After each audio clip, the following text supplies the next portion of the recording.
Well, Alex Titus is a policy advisor at America First Policies, a non-profit based in the US, and joins us now for more. Alex Titus, thanks for joining us. So the decision by President Trump a few months ago to make Jerusalem the capital of Israel has, of course, led to hostilities coming from the Palestinians and has only made the peace process less likely. Where do you see it going from here?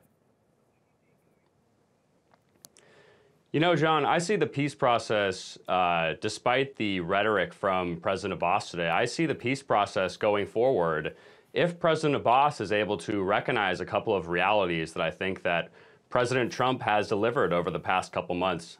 You know, as a supporter of both the state of Israel and of President Trump, the president recognizes that the United States has significant leverage over the Palestinians because of the generous taxpayer-funded aid that we deliver to the various Palestinian organizations that are providing aid to their own people. And I think President Trump has taken decisive action to help bring President Abbas back to the negotiating table. And the president has said multiple times that he expects both the Israelis and the Palestinians to have to make major concessions in order to have a peace process, and that the president will support a Jerusalem that is divided and that is agreed upon by Israel and both the Palestinians. So I think that when President Abbas says that Jerusalem is so-called off the table, I think he's being a little bit disingenuous. Alex, let's agree on the facts here. What concessions have the Israeli side had to make in any of this? And also, how can this position that the Palestinians have been put in,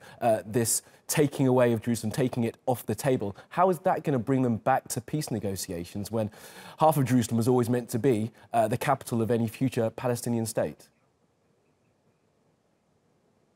So, John, I think the Israelis have made some major concessions and have said time and time again that they are ready to give up major sums of area and land swaps. We had the 2005 Gaza settlement pullout, which actually, frankly, turned out to be a disaster for both sides, as you see the rise of Hamas. And, John, I think, again, that when President Trump made the decision to declare Israel as the capital of Jerusalem, he did not say that Jerusalem will remain the undivided capital of Israel. The president just said last week that he is willing to have the Israelis and the Palestinians come up with the various borders of Jerusalem, who would secure each area, who would have access to what religious sites. And I think that really shows that President Trump is serious when he says that he is trying to bring both sides back to the table. And I think we need to recognize here that President Abbas continues to be the one who refuses to come back to the negotiating table in this process. Okay, Alex from America First Policies, thanks for joining us.